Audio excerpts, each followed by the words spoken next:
Hello and welcome to Film Watch, the show that doesn't tell you what to think, but simply says what's on at the moment.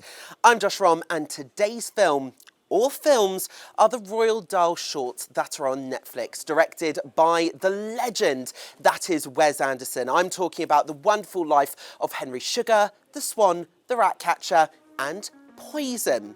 And joining me on our lovely new armchairs today is News UK Film Supremo critic, Jon Hurn.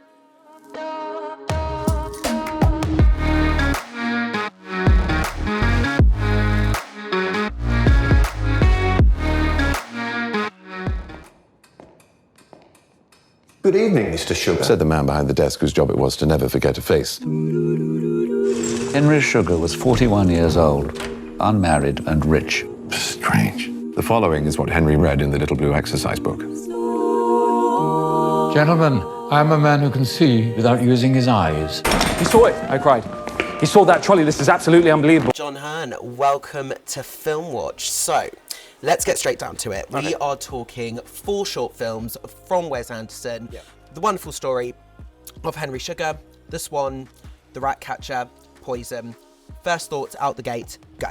Well, if you like Wes Anderson and you like his style, then yeah, you're going to love it because it is very Wes Anderson. And it's very late Wes Anderson. Yeah. And by that I mean it's very The French Dispatch and certainly Asteroid City. It has that look about it, that kind of sort of desaturated colour look, the way the camera moves, rather than just, you know, speaking, you know, a shot here and then a shot here, just move the camera and then back again and back again. So it has all those elements of it, and that kind of sort of washed out 1950s American lifestyle magazine look to it. So if you like that style and you know what Wes Anderson does, then yeah, you're going to love it. But yeah, you know, if you don't, and if you've never quite got the whole Wes Anderson thing, you're going to look at that and go, what on earth am I watching? And you know, it's funny because I also got a slight element, especially with the scenes with Ray Fiennes as the author Roald Dahl. Yeah. I got the same sort of colour palette, that kind of orange, high saturation kind of colour palette.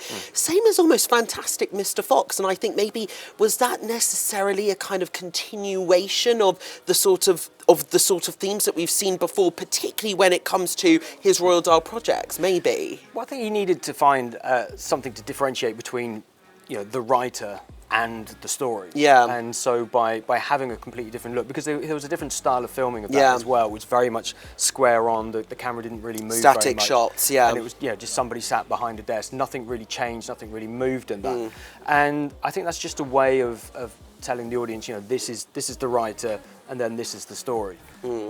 But I also thought, I mean, the thing is, in typical Wes fashion, there was the differentiation, but of course there is that similarities in terms of filmmaking, especially with, you know, the sets, the costume changes, and I think this is actually a theme that he's really starting to explore, especially we saw this with Asteroid City, which was a play within a film, and we're almost seeing this again, the way we saw kind of Benedict Cumberbatch move throughout the shots as the set changed as he was moving on screen. Do you think, is that going to be something that we're going to be seeing more of with Wes, do you reckon? Well, it's definitely the path he's going down. You know, he started that with The French Dispatch. He really explored that in Asteroid City. Ironically, he's kind of going back to the early days of cinema where, you know, films were just stage plays that were filmed because they were the easiest way of doing it.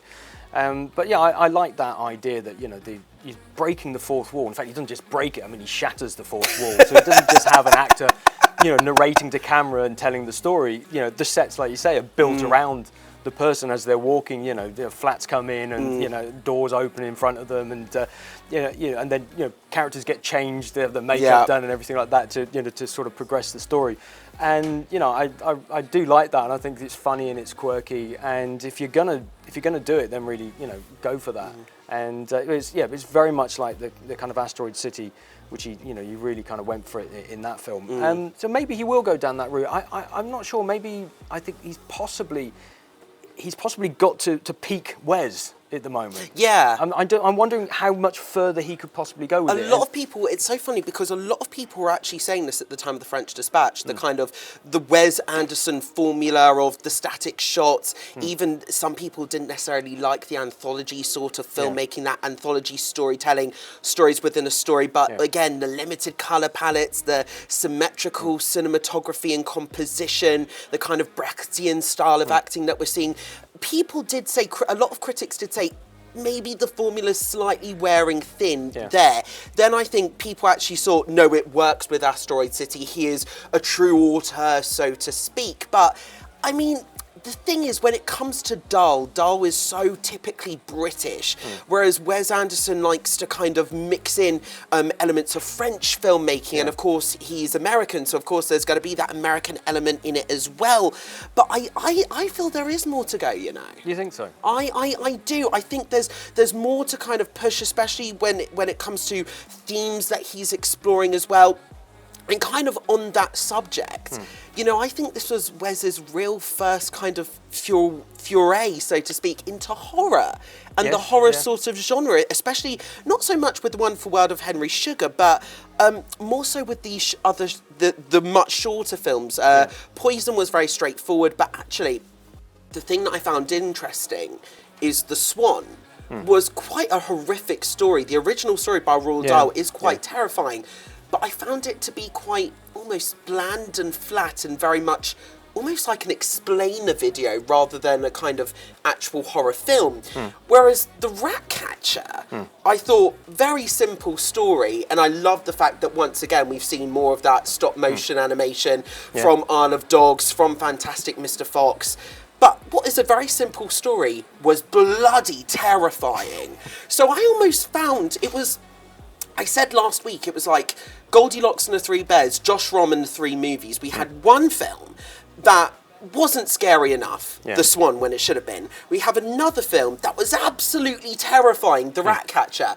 And then I thought Poison was just right, actually.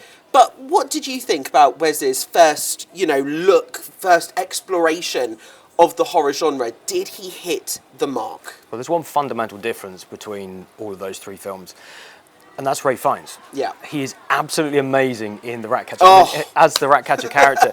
I mean, he just makes that film. Anybody else playing that, it wouldn't work. And, there's a line in it where he says, in order to catch a rat, you have to understand a rat. But he is a rat. And he had the teeth and the hair and everything. And that's the thing. He kind of essentially is playing the character of a humanoid rat. And that's what's terrifying. It's a bit like Ben Kingsley in Sexy Beast. He's got that kind of, in-your-face, very scary sort of look about him. And that, for me, is the difference. Any other actor in that role, it wouldn't have been quite as scary. And speaking of Ben Kingsley, I wouldn't necessarily put Ben Kingsley and Wes Anderson together, but I think it really gels. Yeah. I think he really works. If we're looking at the cast, Benedict Cumberbatch, again, not really that much of a Wes Anderson kind of troupe actor. Brilliant. I mean, Ralph Fiennes, Grand Budapest Hotel, can't miss it. Yeah.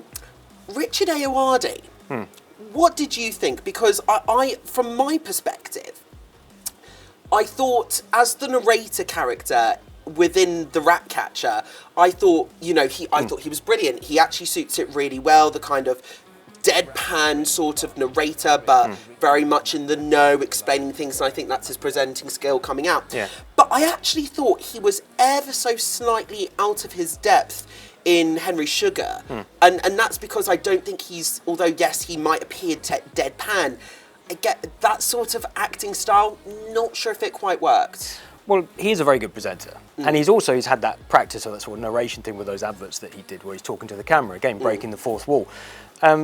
But as an actor, he hasn't had that much experience. And I imagine if you are somebody like Richard Ayoade and you get a phone call saying, hey, Wes Anderson wants you to be in a series of short films.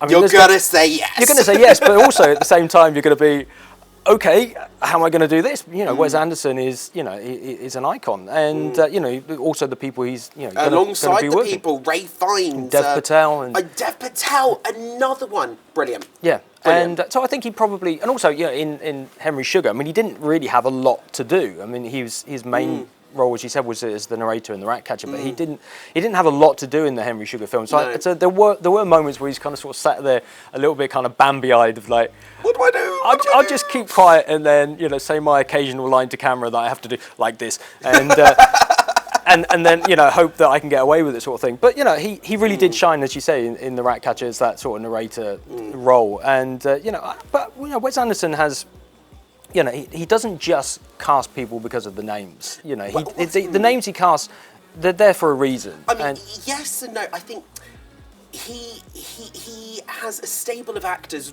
ready and raring to go, and everyone on all films, they compare it to a theatre troupe. And there's the old story of Angelica Houston calling up Wes, being like, Wes, why didn't you give me a part on the Isle of the Dog? So Wes literally created a silent character just so he can give her a credit in that film. So, you know, and it's, for example, Saoirse Ronan in The French Dispatch, she's like, I'm not in it for long, but I will do it for Wes. You had it as well.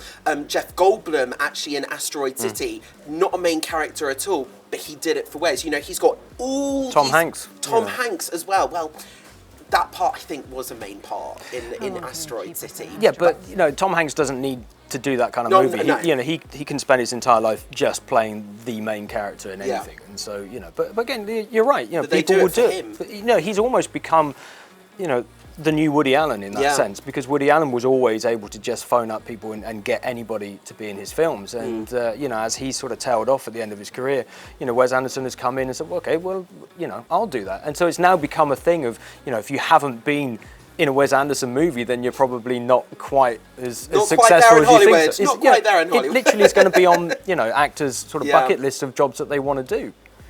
Well, listen, Kate Blanchett was in The Life Aquatic of Steve Zissou. That wasn't my favourite film. I just want to see a return to Wes Anderson ASAP. And also, I know she's kind of retired from acting, but, you know, Gwyneth Paltrow in The Royal Tenenbaums, that is absolutely iconic. I think that's probably my favourite. It was the first Wes Anderson film I saw, and then I went back and watched his earlier ones, you know, Rushmore and Bottle Rocket. Yeah. I think it's kind of a toss-up between the Royal Tenenbaums. I mean, Gene Hackman is just amazing in that, and Grand Budapest Hotel, which I just think is, you know, they're two kind of the different ends of the Wes Anderson spectrum. You know, the Royal Tenenbaums was quite sort of straight filmmaking, and then the Grand Budapest Hotel was when there were hints, but it was but he had that from the very beginning, Bottle Rocket. But you know, there were hints of that, but you know, those seeds he then really brought to. They grew in the Grand Budapest Hotel, and he's now then just sort of taken off into another direction. I do worry whether he's kind of hit peak Wes. Yeah. And he does run the risk of kind of becoming a pastiche of himself. And so if he does want to continue down that kind of really quirky route that he's going with, the flying the sets in and sort of breaking that fourth wall as we talked about, I think he's just got to be a little bit careful that he doesn't end up almost becoming a mockery of himself. But I think he's a clever enough filmmaker to realise when he is getting to that point. It works with these stories because Roald Dahl is quite a quirky writer and they're so iconic.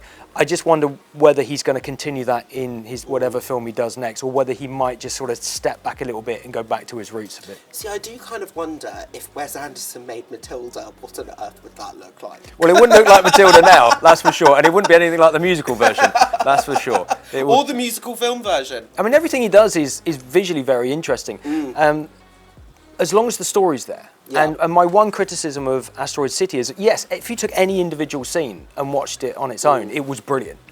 But when you put them all together, the story kind of fell short a bit, and it did flag, because once you get over the kind of the excitement and of seeing this kind of quirky style again, it can sort of sag, and I felt that happened with the Henry Sugar story. You know, the first sort of 10, 12 minutes were brilliant because you're really buying into the whole concept. The last 10, 12 minutes, when the story really kicked in and went off into the sort of tangent which you weren't expecting, that was great. But the middle sort of 5 to 10 minutes, I felt it was just kind of plodding along with this style and not really doing anything. So as long as he can get the storytelling right and stay focused and stay focused on the storytelling, because any gimmicks, any camera tricks, any visual styles that any director uses in their film are great, but they're no substitute for storytelling. And it's the same with visual effects, it's the same with any kind of effects. It's fine if it's there to serve the story. If it's there to replace the story, it will very quickly become tiresome. So if we're going to place the Roald Dahl anthology, as I like to call it, this collection of 4 tales, if we're going to place it in the Wes Anderson filmography, in the kind of rankings, where would you think it sits? I think that's difficult because...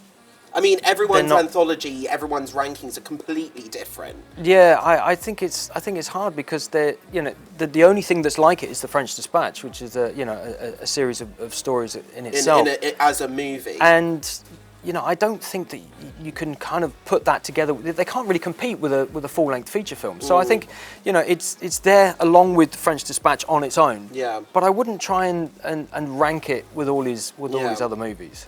Yeah, because I wouldn't rank it very high. That's what I'm trying to get at. Oh. Just because I find it, it got a little bit annoying after a while. And, as you said, the Swan kind of didn't really work because it wasn't... It just didn't really go anywhere when the story actually did go somewhere. And that was the problem I had with the French Dispatch, was that, some of the stories just... I thought, okay, fine. It feels like you've just found another one to fill in a bit of time. It happened with the Darjeeling Limited. The main thrust of that story was the train journey through India, which was brilliant, but it only runs for about 70 minutes. And then it really did seem like he thought, oh, I better add something else on. So he added the other scenes, the extra bit, just to kind of fill the time in. And I felt a little bit like with the Swan, it was just kind of a make weight, and and that's, I kind of worry that if you don't have the storytelling, then you can't substitute it for any amount of visual effects or tricks or style. Final score. 3.5 out of 5. 3.5. I'm going to give it a 4. Okay. I think the Swan let it down as a kind of series, so to speak. I really liked how they brought back the stop motion animation that we saw from Fantastic Mr. Fox. I thought the casting, apart from Richard Ayoade in The Wonderful Life of Henry Sugar, aside from that, I thought the casting was absolutely bang on. Yeah. I think Rupert Friend is definitely one to watch, especially when it comes to future Wes Anderson films. Yeah. I'm going to give it a solid 4 out of 5, I think. Could have been better. Could have been better. Could have had Luke Wilson, but it didn't. Yeah, or Jason Schwartzman. Exactly. I mean, where were they? Yeah, or even Angelica Houston. Well, I say even Angelica Houston, there were no female parts in it. Saying that, Do you know, I've only just realised that. Yeah, I didn't notice that. There were no proper female parts in it, except, of course, in the extras, in the scenes with Henry Sugar. But, and I don't think it was particularly lacking, just because, obviously, the stories weren't female-led stories. Yeah. But, of course, Wes Anderson more than makes up for that in other films. But, yeah, I think solid 4 out of 5. I think it works. Another mixed set of reviews, but as always, we want to hear from you. Comment down below what you think. And of course, the Sun Showbiz will have even more of the latest showbiz news, reviews, gossip, analysis. And if you like what you see, don't forget to hit that subscribe button. See you next time.